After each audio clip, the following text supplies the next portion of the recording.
Let's discuss a question on thermodynamics. This is a link data question, and it's on Rankine cycle. So let's first draw a typical Rankine cycle in a TS diagram. So this is T, this is S. Okay, and let's draw the constant pressure lines. This is how the constant pressure lines vary.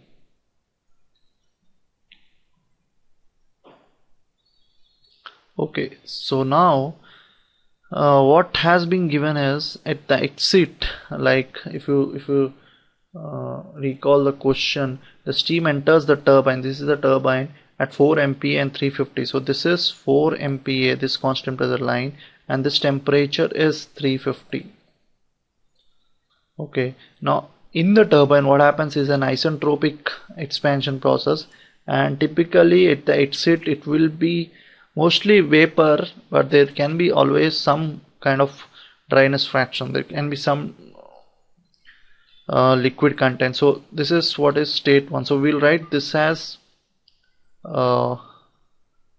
okay, this is where it enters the turbine, this is where it comes out turbine, and then in the condenser it's just heat rejection, and then it enters the pump at almost the saturated. That's what is given. It enters the condenser, it's a saturated vapor, and then there's a pump which is again constant entropy, which is isentropic process, and then there's a boiler heat addition. So we will just start with this 1, 2, 3, and this is 4. Okay, and at these pressures, that is 4 MPa and 15 kPa, this is 15 kPa, the various properties are given from the steam table. Okay, so in the first part what is asked is the net work output. Now the work output here will be basically the work done by the turbine minus the work done for the pump.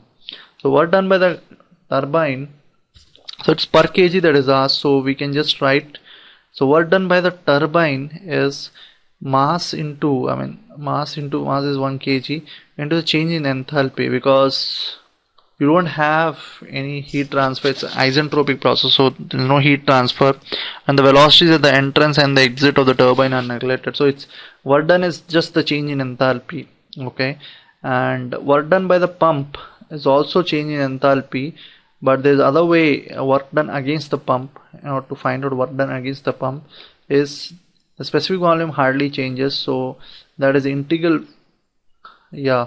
VdP. Integral VdP is the work done against, okay, work done for the pump. So V, it's P2 minus P1.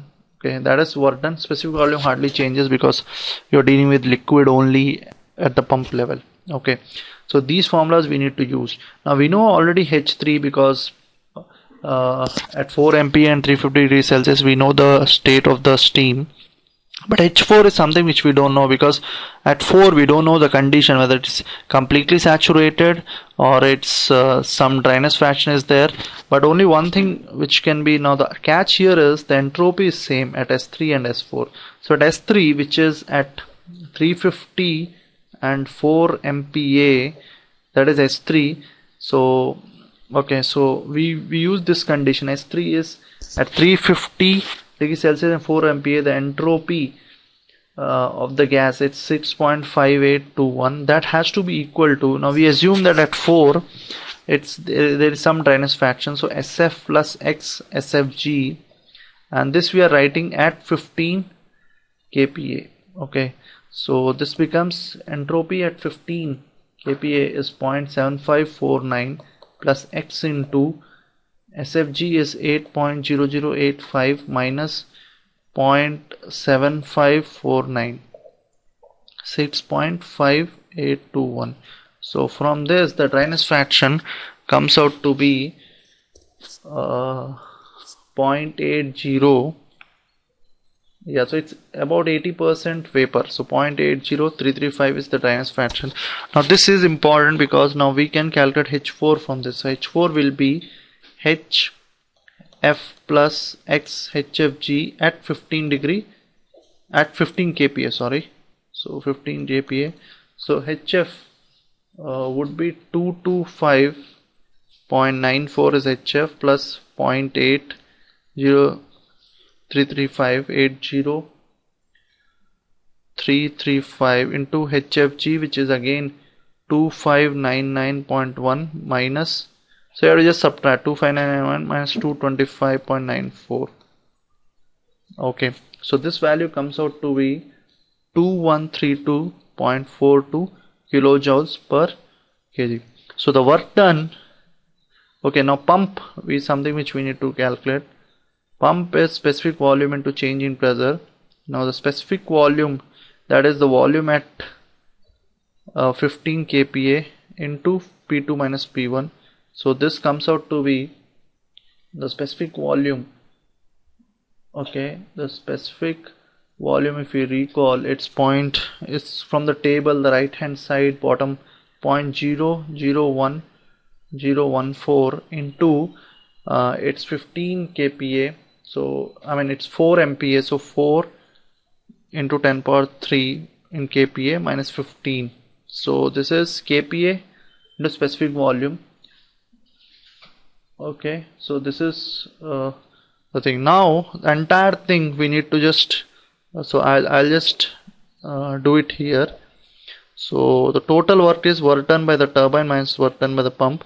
So work done by the turbine is H3 minus H4, okay, minus work done against the pump, which we have already 0.001014 into 4000 minus 15. Okay, so H3 minus H4, H3 already it is given as H3 is 3092.5 minus H4 is what we have calculated, 2132.42 minus work done against the pump. So this is 3092. So this work done by the turbine comes out to be 960.08, and minus this, the other thing comes out to be 4.04. okay, so this is 956. Now this is entire thing we are reporting in kilojoules, so 956 kilojoules per kg.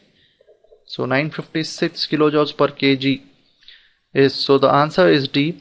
Now remember that why we have used only kilopascals in the work, this calculation is we want this 4 joules to be in kilojoules, right? So we have used kilopascals at the pressure level, so that is 4 point, or whatever way, I mean whatever way you like, but the final answer should come out to be 956 kilojoules per kg. This is for the work done. Now let's look at the second part. Thank you.